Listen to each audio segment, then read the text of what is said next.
Evening, ladies and gentlemen, and welcome to council for October today, 2025.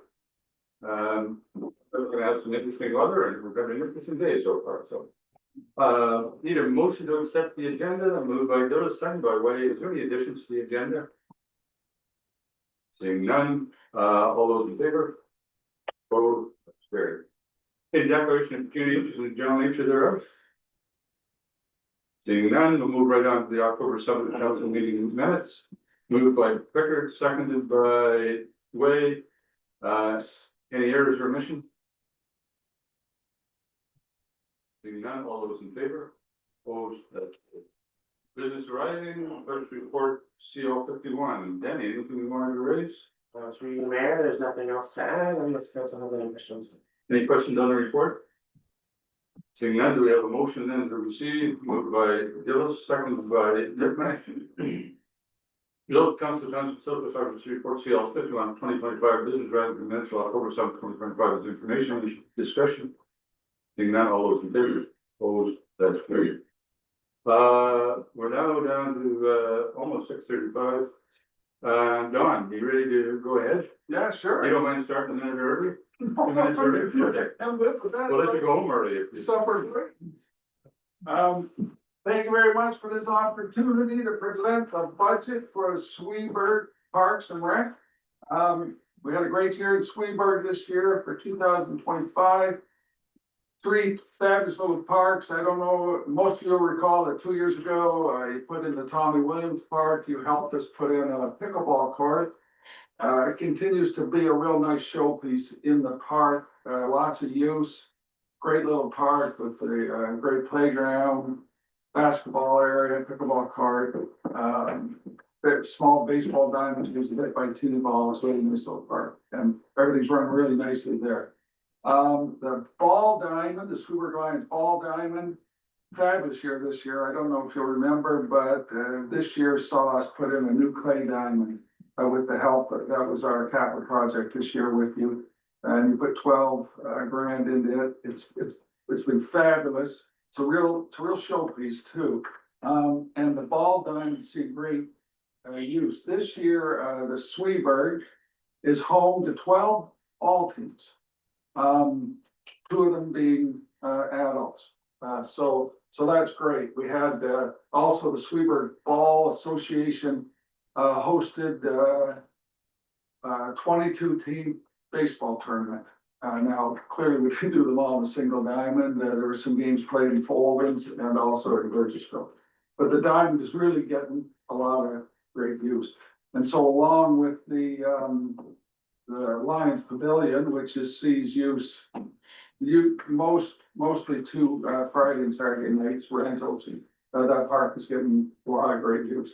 And the diamond has been fantastic. And I don't know if you'll recall, but we did have issues related to runoff and damage to the diamond over the years. And we did a drainage project early this spring.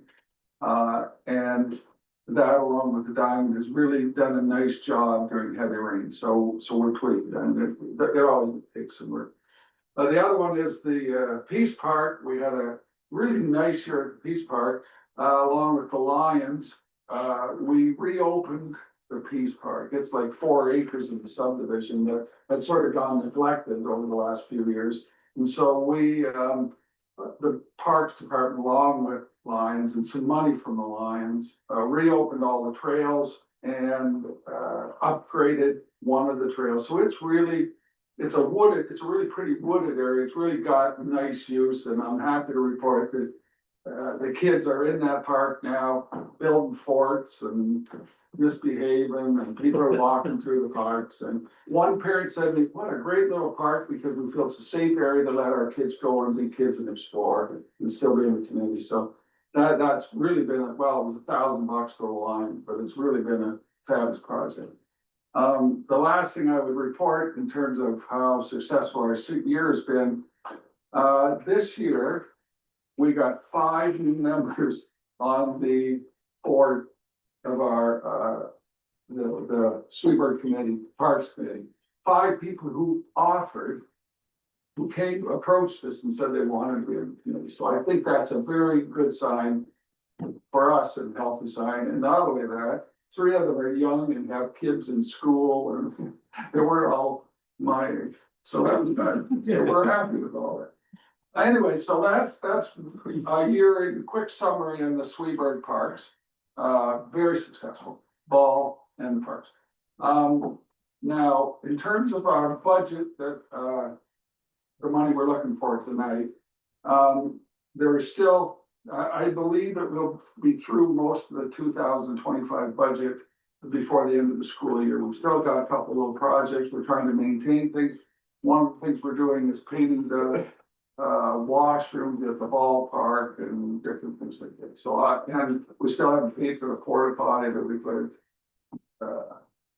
Tommy Williams, so there's a few things, so we'll pretty much use it. The money we're requesting next year in terms of operating is less than last year. Now, last year, there was, or less than 2025, there was a bit of an anomaly there because we had, as I mentioned, we had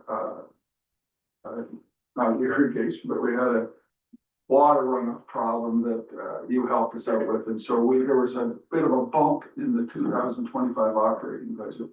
The only other odd thing that you would notice in our operating, not odd, but new thing you would notice in our operating budget is we put in $1,000 for salary or for pay for wages for Daryl Nutt, the employee. We now, and I guess it's probably sort of a bookkeeping issue, but Daryl now, who has been very helpful for us, when he comes into the community and works at our parks at our request, and we get charged back. So we have put $1,000 in to cover that. That's really the only thing that you'll see different in our operating budget. Before I go to the capital budget, be happy, are there any questions about the operating budget? You obviously didn't know about County when you were doing your budget, and that's why there was a 30% decrease, because you know that's what's gonna happen to us, okay? No, I didn't. So, all right, Are you gonna bring that up at every presentation? no, just because I know, it's a shock. I noticed that you actually matched it first, and I All right. was actually quite impressed and wondered what you knew, and I wish you'd told me a while ago. So anyways, go ahead with the capital. Okay, on the capital budget, the playground equipment at the ball diamond. Was put in about, I'm guessing, I'm not positive, about 20 years ago. At that point, the Lions bought the playground equipment used from a school that was closing in Telsonville.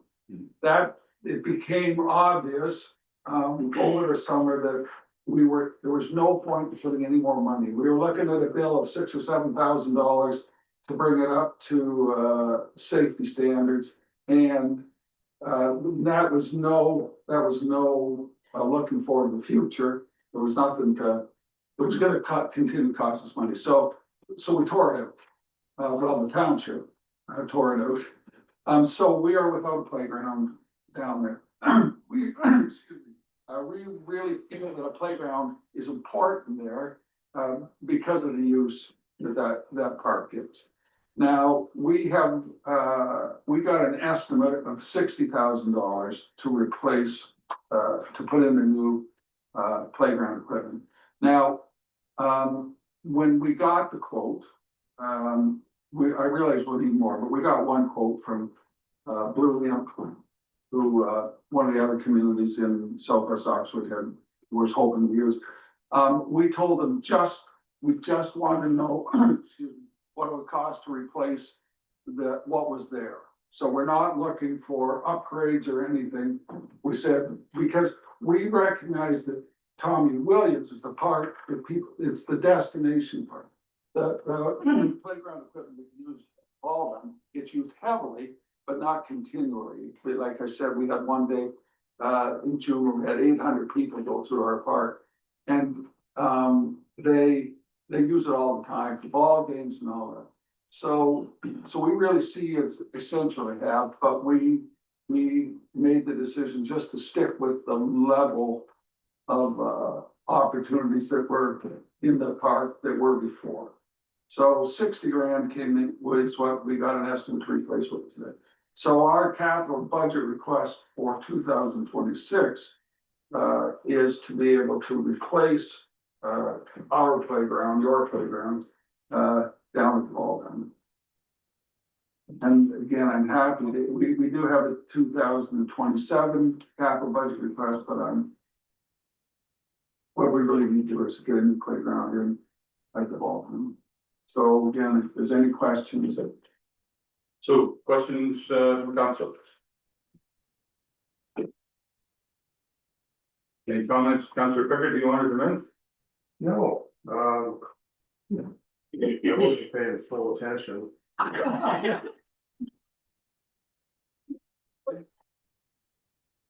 But I wondered if you mentioned the volleyball. oh, I didn't. I didn't, at the Peace Park, which I talked about doing all the trails in that. Thank you very much, Jim. It's in my notes, but I can review my notes. I'll lend you my notes after. We put a ball, just because we're excited about, because Sweetburg seems to be really, there seems to be a real turnover in kids and it's really great. And we decided there was one area, a grass area that we put a volleyball court, not really a court, but a net, and the kids use it. And so that's fun to have, and it sort of draws kids over to that Peace Park. Good. Yeah. Any other questions or comments? Don, you said, and I'm not sure I heard you quite correctly, but you said the Peace Park was getting kids and they're just behaving or misbehaving. I wasn't sure what you had said there. They're being kids. So that's either just behaving or misbehaving. Okay, I'm fine. No, they're just doing what kids are supposed to do in a safe environment. Good. And I am a little surprised by the capital cost for 26 of the budget. I thought that the playground equipment there was gonna be considerably more, so I'll be interested when we get a couple more estimates. You're just replacing what you had, but The estimate, is it Brownsville that was looking to do the big one? Yeah. And they had selected a contractor. I understand theirs was Yeah. a much different deal. And so to get one estimate, to know what to base our capital budget request on, we decided to go to Blue Imp because they had been through all the process and selected Blue Imp. So we went to Blue Imp and we told her, as I said, we said, we want to replace this equipment. Nothing more grand. And the $60,000 was, it was good until August 1st, 2026. But it was 60 grand. So I did it. no, when I read it, I was surprised it was that little. Yeah, I was surprised too. But, okay. Any other questions or not? Seeing none, thank you very much for all the work you've done in the park. It, as you say, the Tommy Williams Park looks great. That's Really so well great. done. Yeah. I have to take a tour of Beach Park, shortly because I haven't been there since we cleaned the trails.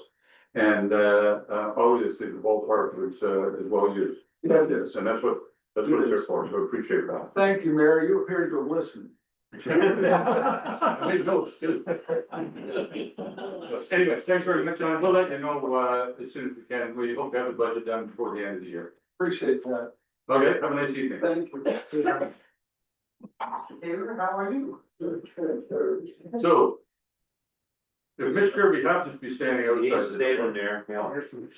Tell him to get in here and sit down in this chair where he belongs and we'll get to work. So You ready for me? Yes. You're right on time. We were a minute or two late, but you let us catch up. Oh. So go ahead, Mitch, we're ready for you. Good, thank you. Lindsay Green would have been here a treasurer, but she's under the weather tonight, so I'm gonna try and stumble through the financials here. Everybody has, I guess, a copy of our financial statement and our operating budget.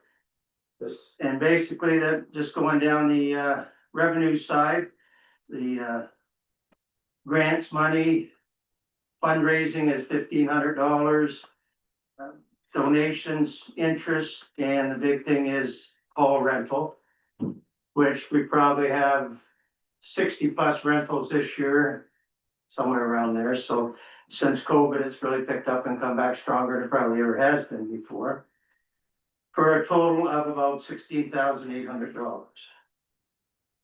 On the expense side, top two are hydro for the ballpark and the hall, heating, is next one 14. 14 or 4,000 is custodial. And 650 for supplies, 5,000 for repairs and whatever we need going on as the hall is getting built in 1866, so it's gonna need always needs major things going on with the repairs. And down to 1,800 for porta potty rental for the summer. So, and which ends up to be 16,800 and change, match the top, so. Any questions regarding that, the budget? Any questions from council?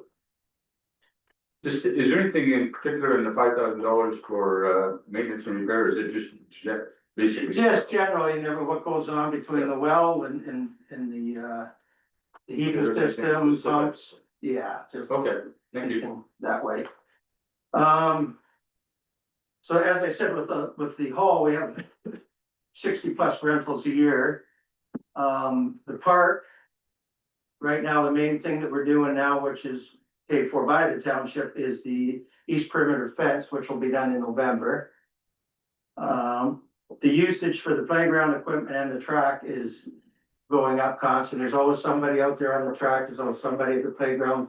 Or every day I go by, and if not multiple cars and that, so. Teams. We had 4 or 5 teams, COVID killed that, so we kind of joined in with Sweberg. The men's slow pitch still plays out of Foldens, and Sweberg minor ball played probably 12 to 15 games plus practices there, so it was used fairly heavily by the Sweberg Ball Association. 5-year plan. In 26, we got some painting windows, like exterior windows, storm windows, repairs to the exterior and interior painting. 27, we're looking at maybe upgrade to the playground, adding to it, and possibly a soccer pitch for the original, like the small diamond we had next to Sweberg Road was. Now that it's it was still used it as a diamond, it can be used, but it's grassed in now since we put the track in. 28 is safety netting for the playground equipment. 29 is kitchen upgrades, and 2030 is ball diamond lights. The other things I had here was fundraising. This year we had Lions Breakfast, a fun day, which unfortunately it rained that day, so that kind of kept the attendance down. And we had Dwight Hargraves, which was quite a Fulton citizen, lost a lot of people to the funeral that day, so it was, we didn't lose them, they were there, it wasn't. And Boston Pizza Night is coming November the 3rd. And other than that, we still have 12 members on the committee, including Councillor Way, so that way we're fairly healthy member wise in that, so. Yeah. And that's it. Okay, questions from council? Not seeing anything, Councilor Wade, did you want to make any comments? Everything seems to be going well at Fulton's Hall. We have some money set aside for future projects as needed, and yeah, great group to work with, young and. Thank you, thank you for that, George. Most of them are young. Rephrase that. Yeah. But no, they're a great group to work with, yeah. Okay. Any other questions? Just a little curious on the interior upgrades, windows and that, do we know what kind of insulation's in there? In the building itself? Yeah, the attic's been I know insulated, the attic's done. and the crawl space is insulated. The What's walls, probably nothing, I imagine, 1866, they didn't have much then, so okay, could be full of sawdust, for all we know, maybe, who knows, like. But that's why I thought, like with the updates, we do have storm windows on there that are from maybe the time they moved the hall in 1967. They could be upgraded to better insulated value windows, which would cut down on some of the heat and that too, so. Okay. Anything else? Councilor Yitman? Thank you, Mr. Mayor. Has that building had an energy audit done on it? Yes, it Yes. has. Yes. Councilor Pickard? Yeah, I don't have the, I don't have the results here, but yes, it is. Yeah, it's I done mean, we have made some, 3 years. yeah, 2 or 3 years ago, Yeah. we made some very minor Yeah. changes, but there wasn't much. Thermostat, Yeah, remote thermostat, and I think the windows was the one thing there that, was some caulking, yeah. nothing. Yeah. We didn't spend a lot of money. Not a complete energy audit where you would inspect the walls and all that sort of stuff, but No.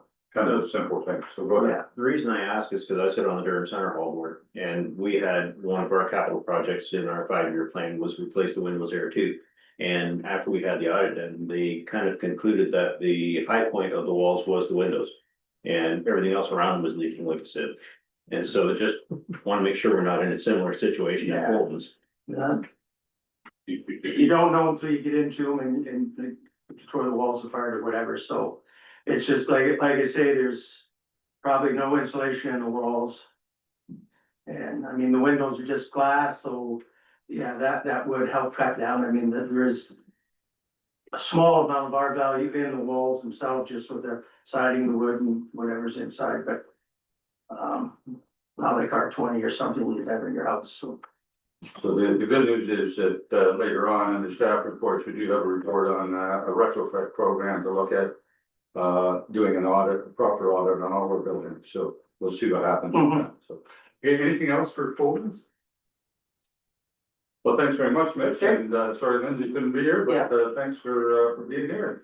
For all the work you do. Okay, Park looks good, they as you see, we seem to use it, what it's there for. yeah, they're just on the way out the door, there's two ladies from Sweeburg that found the track the 1st of September, and the one lady has the walker and the other one.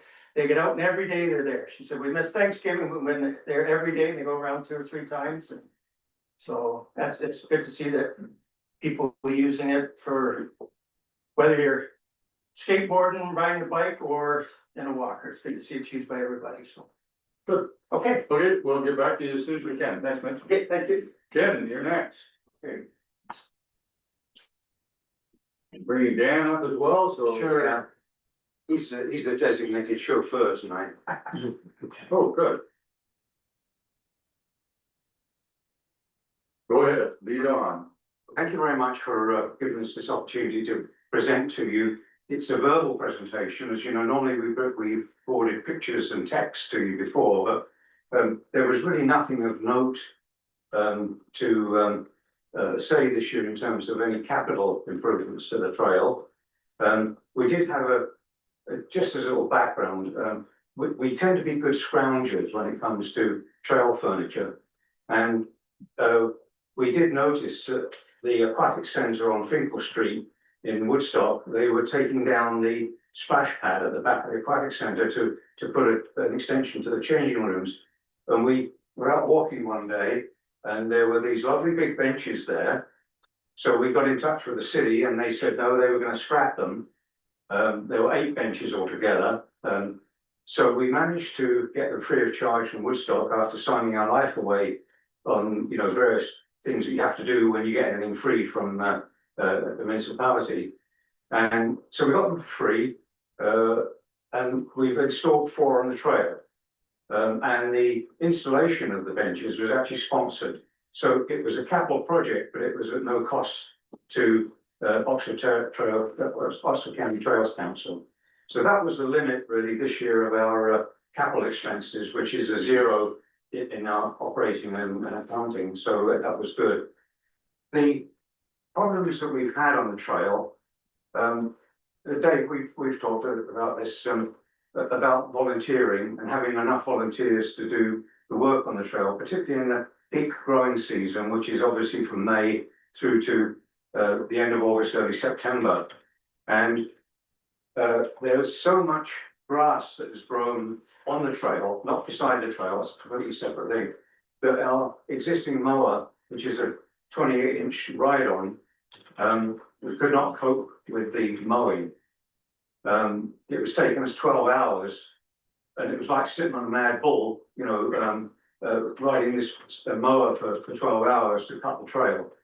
So we had no choice but to resort to a contractor who came in, a trails enthusiast, and he does it at a very good price for us, considering that the amount of acreage there is to do on the trail of cutting. The problem is that the grass gradually encroaches on the granular surface of the trail because it tends to build up organic material, and the grass loves that and it grows. So we get this gradual sort of filling in. So that's what's caused the amount of acreage of grass. So we're having to pay for that. We do continue to use our existing mower for doing some detailing on the trail. So we still have value in the mower. So we do have some additional expenses this year for the mowing.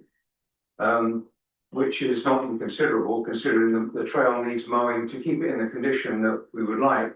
Needs mowing between about 6 and 8 times a year.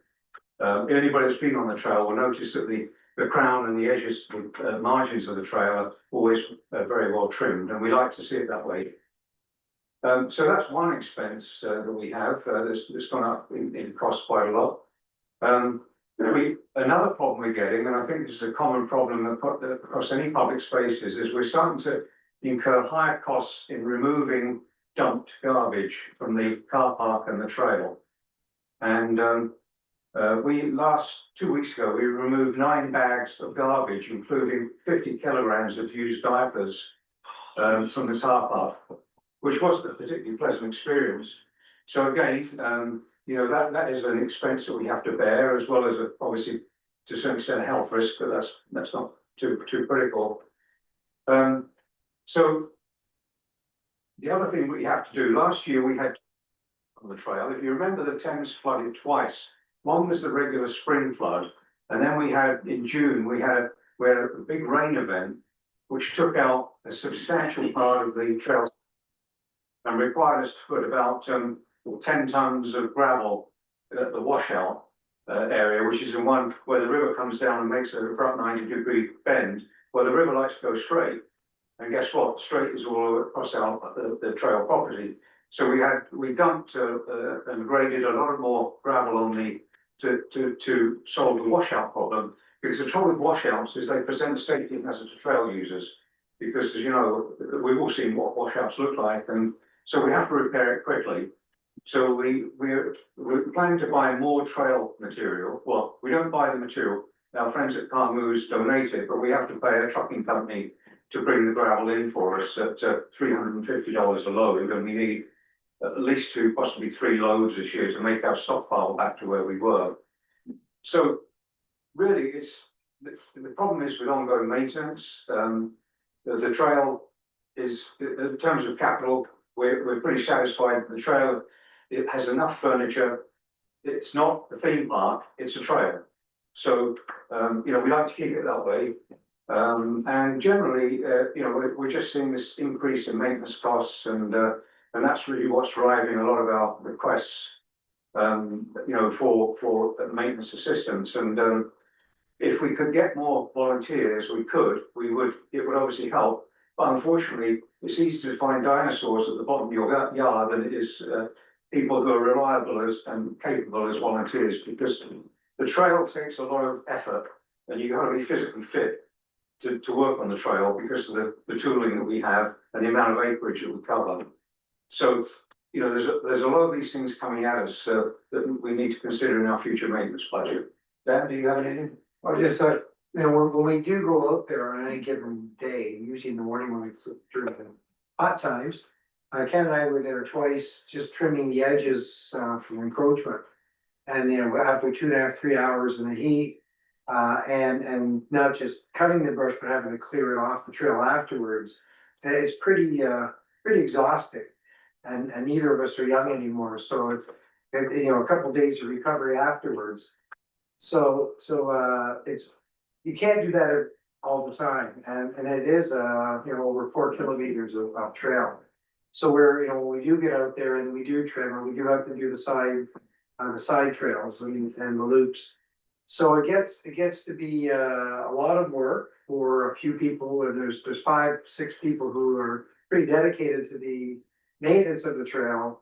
But we agree, as what Kevin said, we do need several new bodies to help us out with that.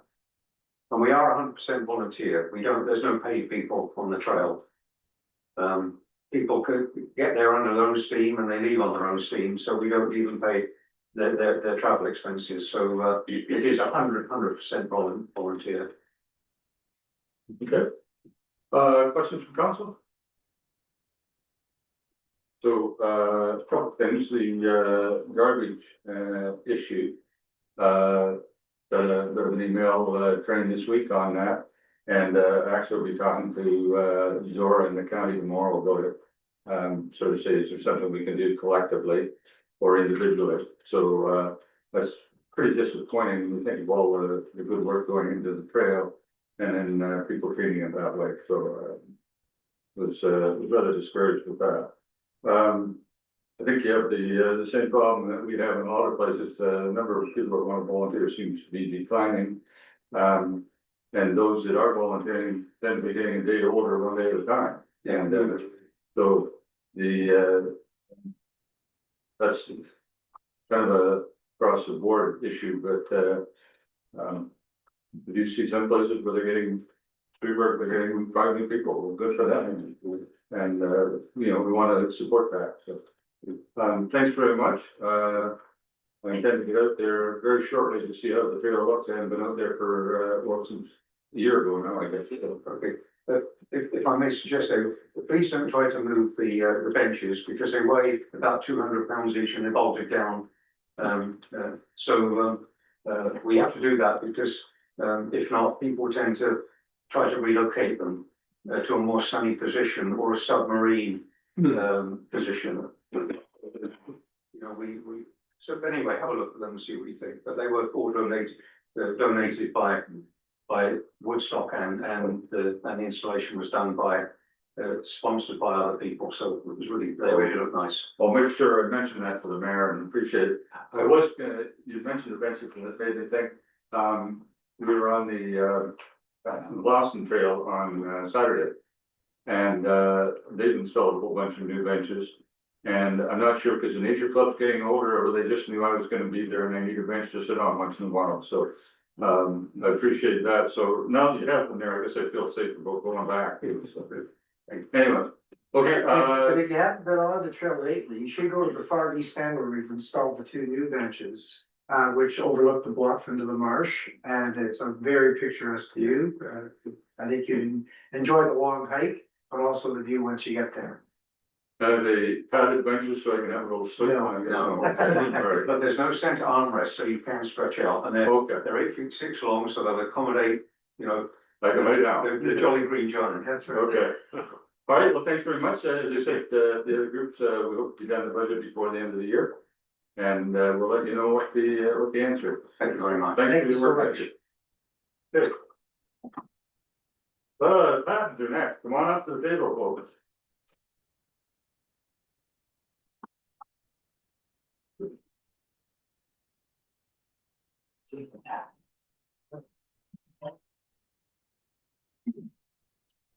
So just for preamble for council, I invited Pat to come tonight.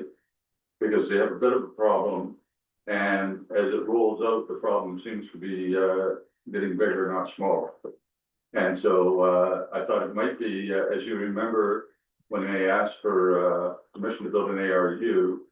Council deferred the decision until they got a ruling from the Upper Thames on a section 28 approval. So we can't obviously interfere with that, nor do we want to, but well, if they wanted to kind of see where they are now and see if there's anything council can do. So Kevin, go ahead if you want. Yeah, thank you, Mr. Mayor, councilors, staff. Thank you for that deferral. That's what we need to get the ball started, to get the process started with Upper Thames. It's been 14.5 months that we've been in an appeal situation with Upper Thames. The appeal application is still not decided because they claim that it's incomplete. We submitted 3 engineering reports and 2 building, 1 exterior and 1 interior diagrams. They keep coming back asking for more information I've received letters from your CBO stating that the information that they're requesting from us is irrelevant to them, that everything that they're asking about now will be covered under the Ontario Building Code. And that's his job. He will look after it. Example, they're asking for architectural interior drawings. That costs us $3,000 for me to get architectural interior drawings. My application hasn't changed. 2 bed, 2 bath in an ARU on the end of the shed. And where the placement of the toilets and the sinks matters to them, I have no idea. But that's the kind of thing that they continually have come back and are claiming that we are incomplete because we don't supply that. My answer is that I hate to drag my wife through designing something and then someday I may have to tell her no. It doesn't seem feasible. I would just soon use my $3,000 in resources for my legal and engineering staff, as they continue to ask for that information. So that's kind of where we're at. We're headed to the tribunal. That's their last reply was that, well, if you don't like it, then we can always go to the tribunal to get them to hear it. What that does, though, it still leaves us unclear that you don't want to grant my minor variance for an ARU without an S28. Their story to the tribunal will be that they don't have permission, they don't have a minor variance from the township. That leaves us in that gray area.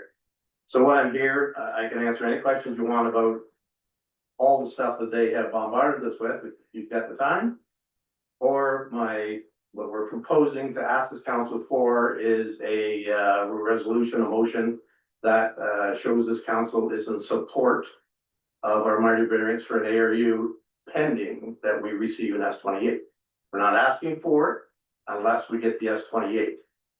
But it just shows that this council is in favor of ARUs and what we're trying to do at this point.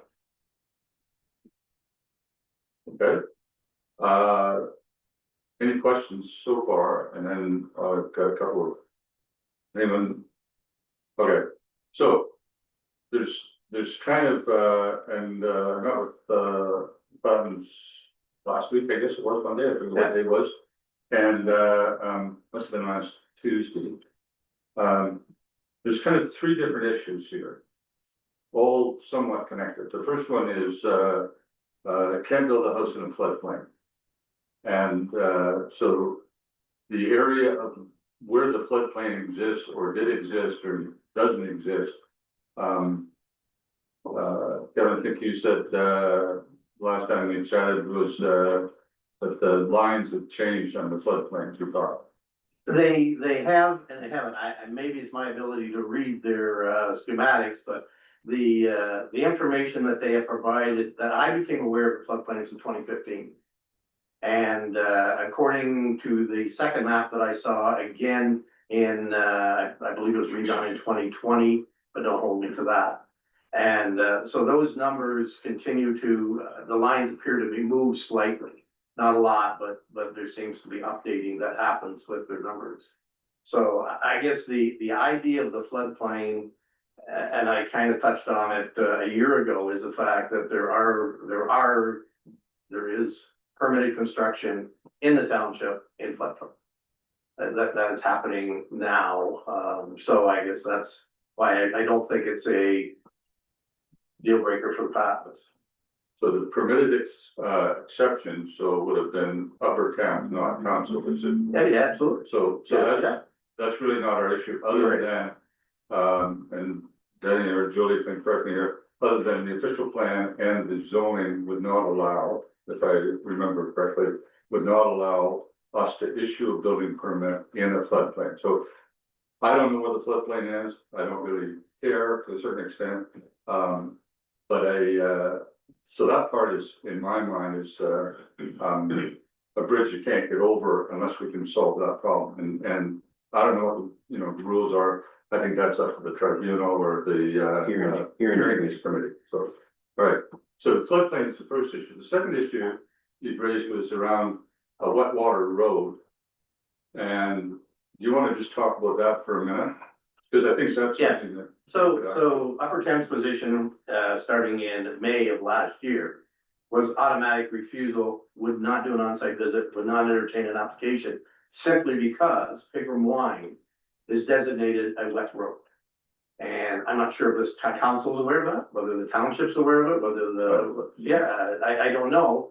Again, it's kind of like myself, me finding out that we're in a floodplain, which when we built the original residence 30 years ago, there was no restrictions.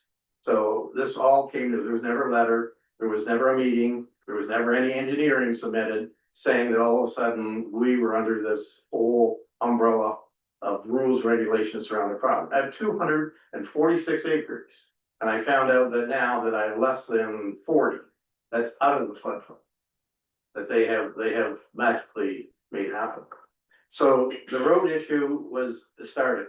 There was elevations given in May of 2024 for why Pickram Line was considered wet road. The Upper Thames came back in July and stated that, okay, forget the water hazard, forget the floodplain, forget the geotech. We've engineered, we solved, or given them information, the road's still wet. The road is still wet and we're worried about your safety and your liability. So that's when I started, we got engineering on the road. And we found that to satisfy the number that they submitted in July, the road needed to be moved 2.7 inches. That's what they're sticking to, 2.7 inches. So I had a discussion with Adam. He said, I can cover 2.7 inches under maintenance. He said, if that will solve the water around the road, he said, that's not a problem. He supplied 3 loads of gravel, took him less than 2 hours. He submitted me a letter to submit to Upper Thames if the work had been done. Upper Thames came back and said they don't accept it. There was no engineering and there was no verification that the levels on the road were at the 266.9. Even though we had engineering showing the levels, Adam took laser to ensure, and his letter stated it was 266.9 or above, is what he stated. They've come back and said they don't accept it, there was no engineering, and now the level is not 266.9. The level now is 267.2, which is 11 3/4 inches, which Adam can't do without engineering, ditch reconstruction, and probably would have to be done under improvement, which again would fall into the Upper Thames category as part of the process. So that's another reason that we're probably gonna go to the tribunal, because this is what they've done all along. Well, we satisfy the unstable soil. I said, here's an interesting from the provincial government, a 120-year flood plan. Like, no flooding in here. Sure, London, Tillsonburg, Elmer. Upper Thames response to that was, we don't accept that. We have better information. So this is the process we've been through. So to help us when we go to this tribunal, it's just an indication from this council that they are in agreement that ARUs for retiring farmers are a good thing. That allows us to stay on our property, that allows us to finish out our golden years so that we don't have to go into a nursing home or assisted living. I looked after my mother around the corner. She stayed in her house till she was 90. And that's all we're asking. Been there 30 years. I've never contacted this council in 30 years about that road. Or there may be some dust. So I struggle with the process. I really do. But we have tried. We've spent a fair chunk of money. Screen engineering is no slouch when it comes to engineering and their awareness of what goes on in this township. And particularly in the Reynolds Creek drain. And Paul Lombardi is regarded as one of the best environmental lawyers inside of Toronto. And they both, I can show you documents, they have no idea what's going on. And they're seeing it across the board in all conservation authorities right now. So they said they're just everything is getting stonewalled and they're just making up stuff. So we have 4 levels now for Pickram Line that they have submitted to us in the last. So the question is, it kind of goes on with what the mayor said. What is the line? Where is the flood line? What is the elevations that they're happy with the road? Because every time we get near it, they move it. So that's the frustrating game we're playing. And that's why we're asking for a resolution to show that this township's in favor of areas And that we can use that when we go to the tribunal, showing that, you know, we're not playing this. They said we can't have it unless they say we have it, and they say we can't have it unless he said we have it. So it's kind of a case, who wants to blink first here? Correct. So the reason I wanted this to come before, this part to come before council was because, if it is a wet road, I think we need a report from staff, one way or another, on what's our liability in general, before we even have this conversation. I agree. And what is the level the road should be, and I don't know, like, I have no idea. But, I would hope council might support the idea of, staff somehow coming forward with a report to tell us what's our responsibility and what's our liability on this road, if in fact is a flood road. I don't remember there being water on it, but I don't hardly ever drive that. Just one more point is when they, I use Google Earth a lot, tried to do my homework. And the fact is that if anybody's aware that the drain, the watershed that Upper Thames controls travels across into Middlesex Thames Center. If anybody's aware of the old Willowdale School on Putnam Road, which travels between Crampton and the 401, where it's now a private school located, they just redid the bridge there a year and a half ago. The elevation of that road right there at that corner is the same elevation as Pickerel Line. And if you travel farther north towards the 401, when you cross the intersection of going to Golden Arrow Park, which you have Tamarack Golf Course on your left, you have the former trucking yard on your right. That elevation there on that paved road is also at the same elevation as Pickerel Line currently. By Google Maps. So it's just, if Google Maps is out by half a meter, 6 inches, whatever, it's out the same as it is on Pickerel Line. That's my point. So, yeah, and to the mayor's point about floodplain, I guess, as I stated a year and a half ago too, is that Spring Lake RV Park's been there longer than I've been. And Spring Lake RV Park has no problem increasing the number of beds in that park on a regular basis without any permits. They don't have to go to Upper Thames, they don't have to come to council.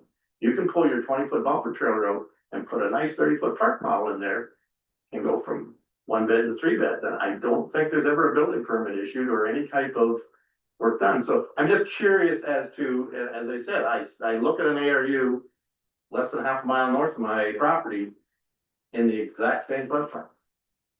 So these building permits get issued. I know they do, and I'm just, that's all I'm asking for is equality.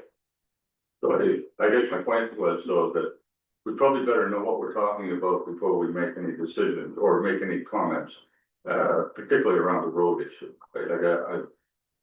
Okay, the third one, you raised the issue about the Reynolds Creek drain and capacity constraints because of potential lack of maintenance. And it's that we had a request for maintenance on the Reynolds Creek drain. Anyways, that's another issue that a floodplain could be worse if the drain isn't cleaned out properly, like if it's not functioning properly, but I'm not gonna get into that, but it is something that we probably should look at was, when was the last time we took a good look at it and see if there's a need for a sort of major or even minor repairs here and there. So, We did do some work in 2024, but I would have to track with you. Okay. You'll look into that as well.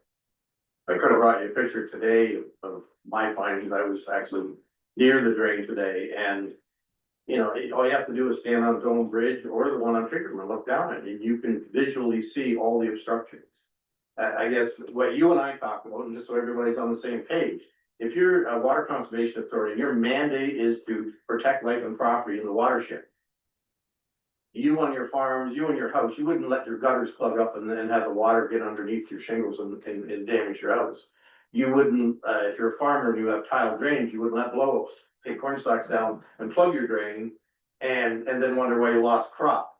That's just, you're negligent. If you do that, it's your own fault.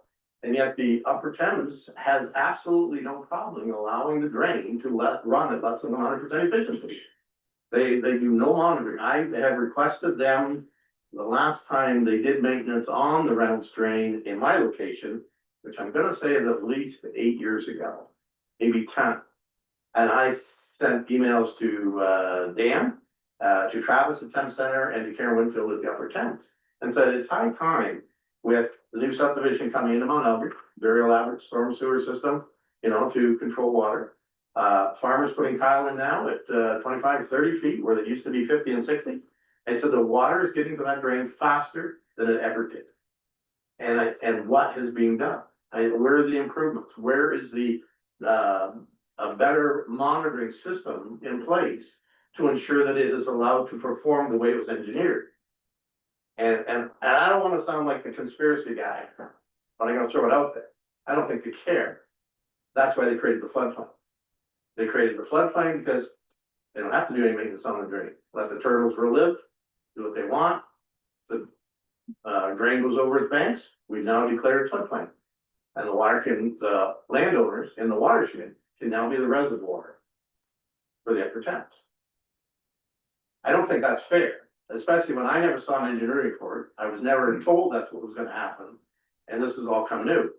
And you really wanna throw gas on the fire, you can talk about the new development they proposed that they approved in London at Oxford Hill, Oxford Street and Warncliffe, I believe, in the Cherry Hill area. We'll put 4,000 houses up there, and that's in floodplain. So that's an issue for, Oh, I get it, I'm sorry, but I no, just. no, this- I just wanna kind of keep us focused here. Yes, So, I so understand. there's,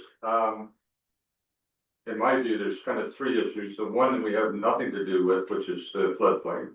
Correct. The other one is, I think we do need to understand our obligations, responsibility, liability under the road. If we've got something that even unbeknownst to us is a problem, we should probably try and see if it isn't something, and not just there, but other places in the township. We have other wet roads that may be a potential liability. I don't know, I just think we should look. And then the third one is the Rounds Creek drain, and I'm not sure when it's a creek and when it's a drain. It's a drain, so there was a instance where the Upper Thames was involved in a court case years back. And they were trying to lay claim to it as a natural, and the engineering very clearly that when you talk to them, they now call it a drain.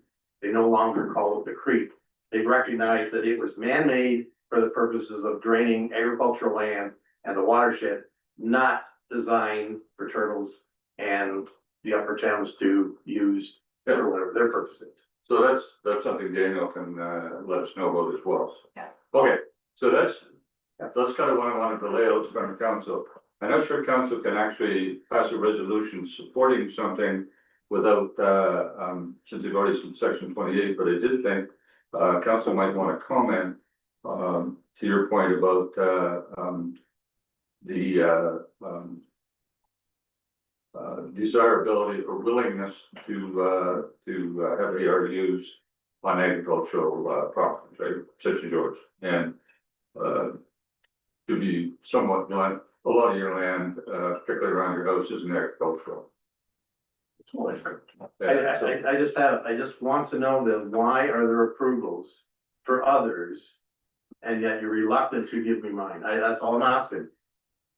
Why? I think that's the question for council is, I didn't think at the original meeting where you got a deferral, I didn't hear a reluctance from council to approve the ARU. There was a reluctance without section 28 approval. Okay.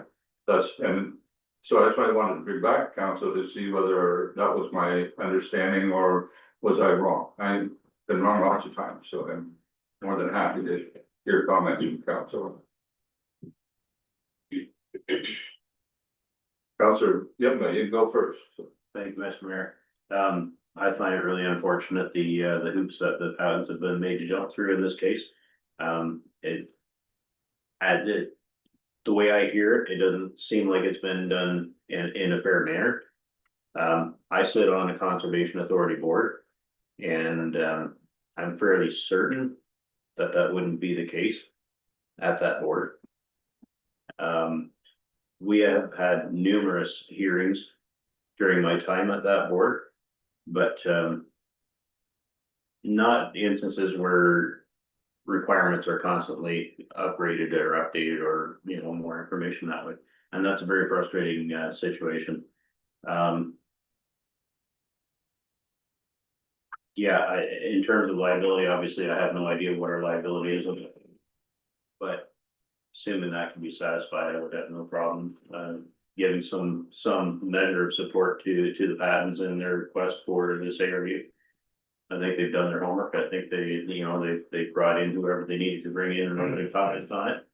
And, I see no issue with it. Okay, Councillor Wade, you next.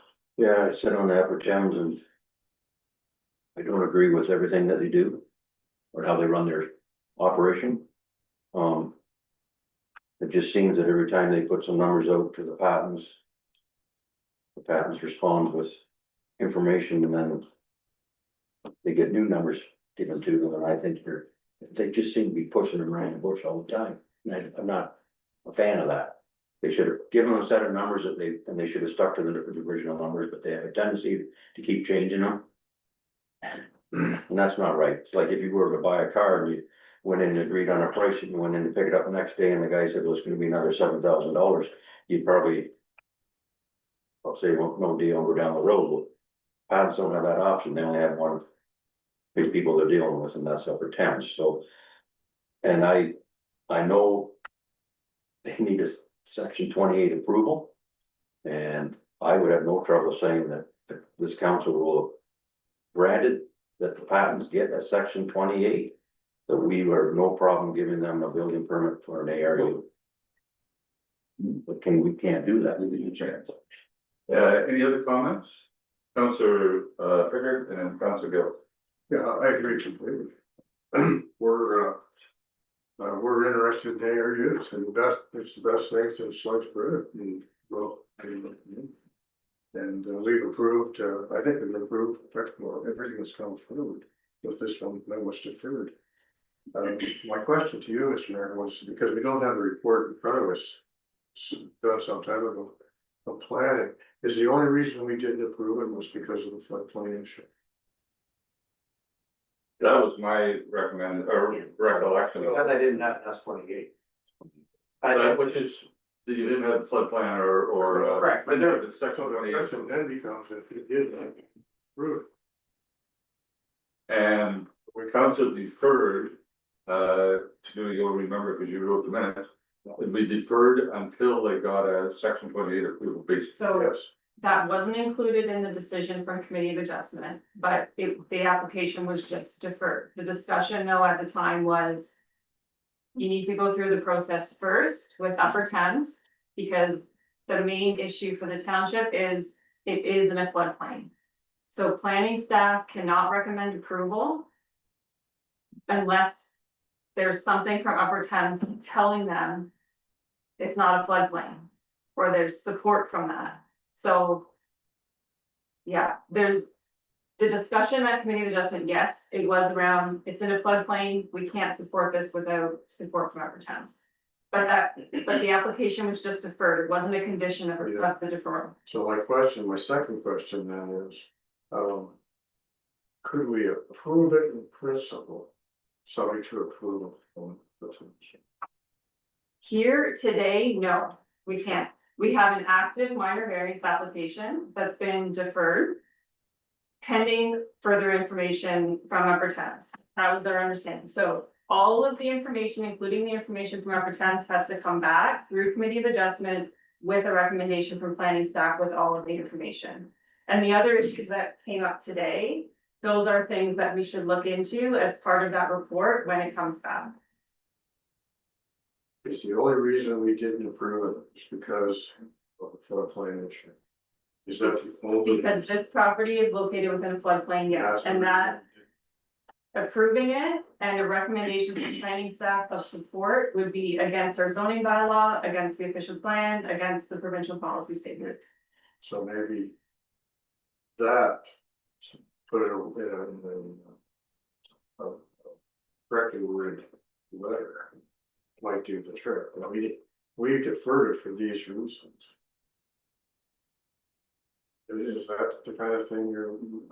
We're just simply looking for, let me ask a question first, before you say, if I receive an S-28, is that not an endorsement from the Upper Thames? If Yes. they're willing, okay, And so, yes. so So that's what exactly where we're at. I'm not asking for anything outside of the fact that either we receive an S-28 or I understand your position that if I don't get an S-28, I'm not going to get a building permit from this county. I totally get that. But if we get an S-28 through the tribunal, Upper Thames together, is that not the endorsement that you need to approve that? That needs to come back to planning staff, they Right. have to review the entire application. The issue is it's in a floodplain. But if Upper Thames, So Upper Thames needs to Issues. communicate that to planning staff so that then they can review and bring it back. I fully appreciate how frustrating this has been for you, but the township does have to be careful here. We have an active application through Committee of Adjustment. It's been deferred, and right now, everything we need in terms of support is with Upper Thames. that, and I understand what you're saying, been doing this for a while. And I'm trying to get around it to go with the question is that I believe I heard you say that if Upper Thames gives an S-28, then that has to be there in agreement. The building permit can be issued. They wouldn't give us an S-28 unless they felt that a building permit would work. So Almost, I think. If they granted, approval to, section 28. Then the building official would be in a position that they could. Right now, he can't, because you don't have the approval, right? So it's kind of two ways of looking at the same coin, but it's the same issue, and that's what we're trying to figure out is, because again, I think I heard from 4 councillors tonight saying they're not opposed to the ARU. no, So it's not the ARU that we're concerned about, it's, how do we get, or not, how do you get, Upper Thames to approve an S-28, and I'm gonna tell you, if it's in a floodplain, that may be impossible, but it's up to them to decide, not us. but how is there already construction in a floodplain already? You can, that's a question for them, because they obviously got an S-28. Well, they had to get a permit from you, Mr. Mayor. If what you're telling me is true, they had to have gotten a permit from you to build because they're in the floodplain. I can show you. So that's, so go ahead, Drew. If there's certain applications, we can certainly look into it, but if they're in a floodplain, they would also need the S-28. Right, so they achieved, I assume they achieved an S-28. And they may have, but that was a process through Upper Thames, not through us. So, No, I agree with that, and that's not, I'm not asking for anything other than what they got. And that is obviously they got their S-28, and when they got their S-28, they got a building permit. That's all I'm asking. so the two properties reflected, is one Jim Smales just north of there, Correct. and what was the other one? Farms, north of Rushoya. This property is on the edge of the floodplain. It's on the edge, I'm not sure. The old fish, where Harold Fishback used to have, just, The way I look at floodplains is kind of like pregnant, either you are or you aren't, so I draw the lines. that's the I'm one. just On the saying. hill, on Yeah. the north side of the gully, was you come up the hill there where Yeah. Fishback used to live? So, anyways, that's for staff, but, you can always look it up and see if there is, on those two properties, I just wanted that, okay. Councillor, yeah. If the Pattons were to get a section 28 approval from Upper Thames, does that not satisfy the question about the road as well as any potential floodplain issues on their own property? That would address both concerns, would it not? Don't know. Yeah, I honestly don't know. We need that information to then review and look at it in more detail. So, I was coming from the other way. With or without an S-28. Should we in fact know whether we have a liability issue with that chunk of bigger mine? I think we should. I think we should know whether we got a problem. And if we do, we might wanna start looking at, do we have problems elsewhere and fixing them as we go, right? If we don't have a problem, I'm great, I'm happy. I struggle with this whole thing because to me, it seems patently unfair, no pun intended. I would be perfectly happy moving to give some sort of support to this. Barring that, and I'm hearing from Julie that there is no way in heck that's gonna happen. Barring that, is there something that we could send on from the township on Patton's behalf to tell Upper Thames to get their blank together and get this thing done. So, I don't, again, their reply is going to be that we're the bad guys because our application is deemed incomplete. Because right now I dug my heels and I said, I'm not gonna spend $3,000 on construction grade drawings for the interior of our building to satisfy them, when I submitted letters from the CBO of this township saying it's irrelevant. Everything that they do inside the construction will fall under my jurisdiction. Once the building permit is approved, what possible difference? The response was they need it. So they know it's gonna cost me $3,000. And my reply has been, I'd rather spend my resources with my legal counsel and my engineer than what are they gonna ask me next? Flower beds?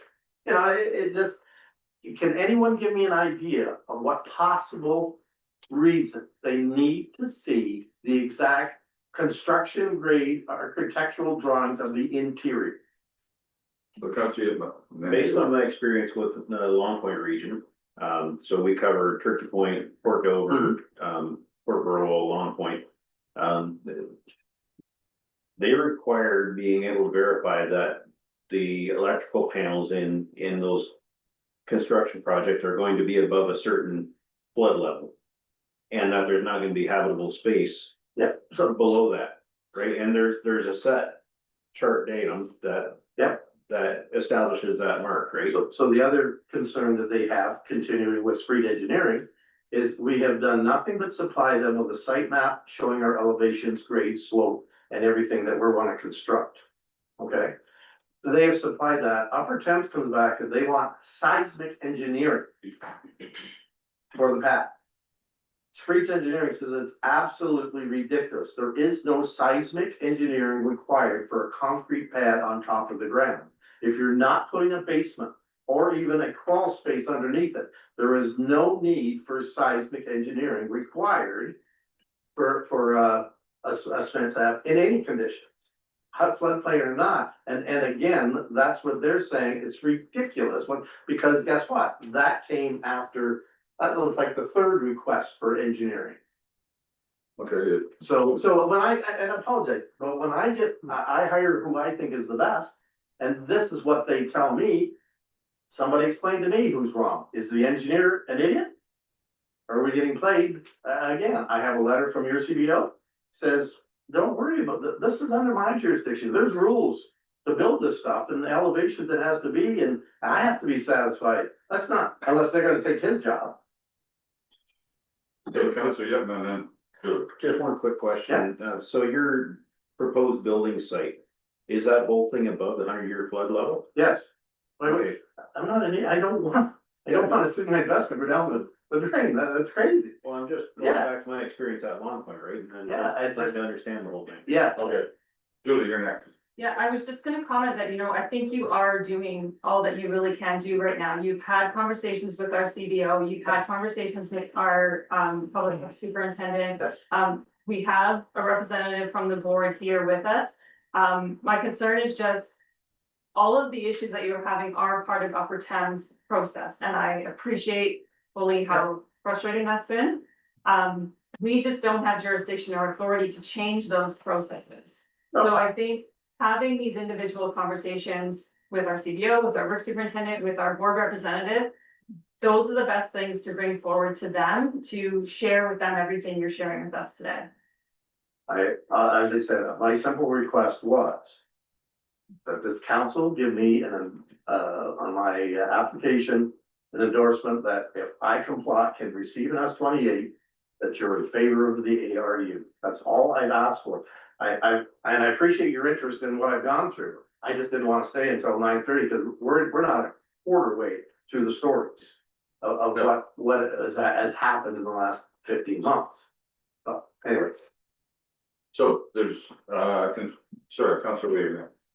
I think the whole reason we're here is this originally started about an ARU and Patton's requiring a building permit. And that they were told from Upper Thames that they would have to get a section 28 approval, and if they got the section 28 approval, then the building permit could be applied for at the township. They build on floodplains all the time in Ontario. Don't think they don't. They, downtown London, look at the high rises, they're on floodplains. So they build on floodplains in Ontario.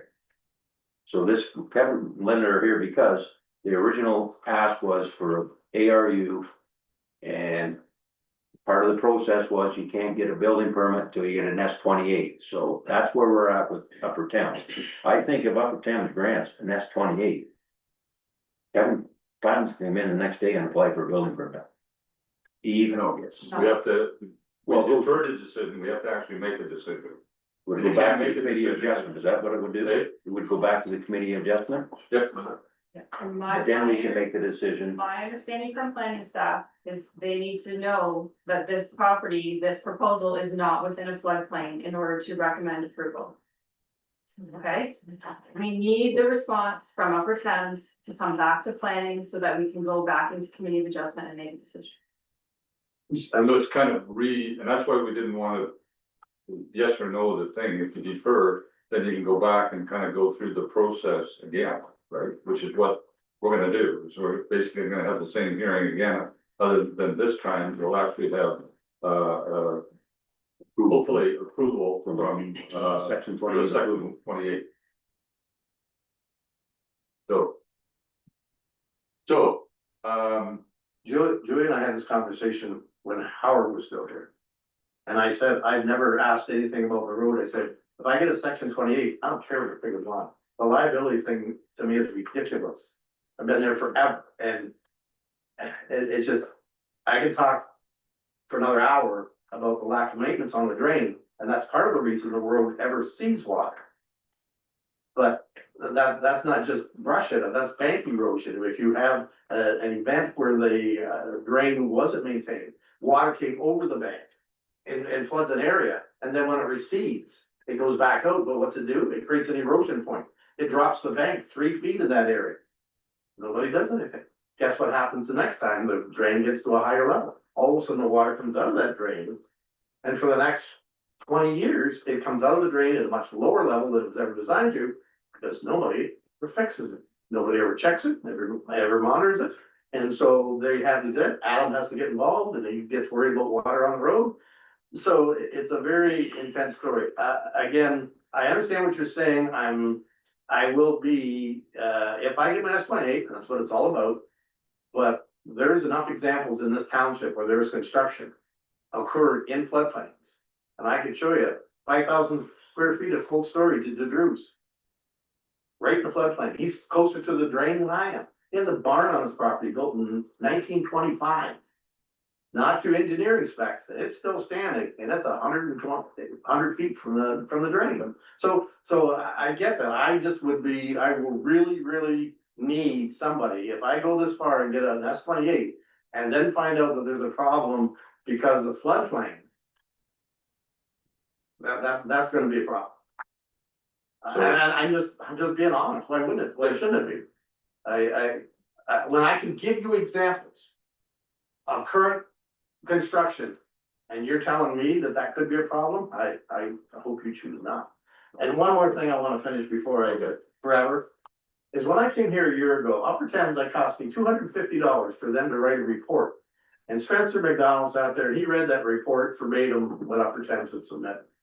The wet road was on it clearly because that's their automatic stuff. They questioned the soil, they questioned the unstable soil, I think was the terminology, which led everybody in this room to question it. I went home and I pulled the geotech for my well, which was dug 30 years ago, which Upper Thames could have went on the Ministry of Natural Resources website and found themselves for $250. You think they could have, at least done something? And the first words are clay, stones, dense, compacted, gravel, clay, gravel, clay. Why would they ever print a report to mislead council when the evidence was right there in front of them? And that's the kind of frustrating thing that we've endured for the last 14 months. Anyways, it's up to you now. If I can get a motion, that would be fantastic. Councillor Booker, are you gonna say something? Yeah, I can understand his frustration and, And, in my sitting on the catfish board, they go out of their way to help the people in Fort Bruce. But they go in and say, okay, you need to be above this level, you need to build it up. And you need to protect yourself because that's gonna happen, but they go out of their way to help. That's our position to them. You tell us what height you'd like it. I live on a quarry. The gravel pit, my own gravel. I can put it wherever height you want it. I have to stay in compliance with the area, you rules. I wanna be within 100 feet. I wanna share the same driveway. You tell me.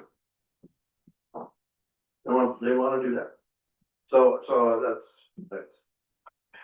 So I guess the question is, what's to go forward here, Julie? So my recommendation is that we receive for information, you can continue to talk to our CBO, our work superintendent. Our board representative with any information that we can take forward to help you. But as I've already explained, we have an active application, it's been deferred. We need to have the information back from planning, from Upper Thames before this council makes a decision or shows support. So, Maybe sorry. Go ahead, I apologize. the main issue for us is this property is located within a floodplain. I know we've approved many ARUs, this council's been very supportive of ARUs, but approving a development within a floodplain without the information we need from Upper Thames goes against all of our bylaws and policies. So the issue though for us right now, and just to clarify my own mind. His issue for us right now is that we have an active application and we're not in the committee of adjustment to make any comments to. As far as conditional support of, or in principle support of, an ARU. That's correct too. Yes. Okay. Mr. Mayor, can I get my legal counsel to call, because she says you can't. She says this council can give me an endorsement for an ARU pending an S-28. That's all we're asking. We're not asking to change anything. We're not asking for anything other than that this council understands and supports an ARU at this location pending we get an S-28. You're suggesting go into closed session? If council is thinking about entertaining a motion, then we need to go into closed session first. Councilor Hickman. Just a question. The deferred application is in front of committee of adjustment, yes? Can we as council, not committee of adjustment, as council, can we support it in principle? Julie says we need to go into closed session to do that. No, to discuss. Dave?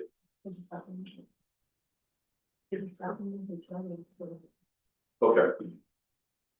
So, do we go into closed session on this? I personally, I understand and appreciate the idea that, council's in a difficult position because they clearly not opposed to the ARU. Yet there's a section 28 granted, right? As how, do you, put that out into the public, other than this discussion we're having right now, in a way that would be, useful to the past. And, or sorry, the CEO is saying we need to, if you're gonna do that, you better go into closed session for the legal ramifications of this. I think that's what I just heard. Councilor, I'll move that we go in closed session with council at this point and discuss this issue. okay, do we have a seconder? Councilor Gillis, go in closed session. Patrick, you don't mind waiting a few minutes? I think there's a chair out there. We'll get you in there.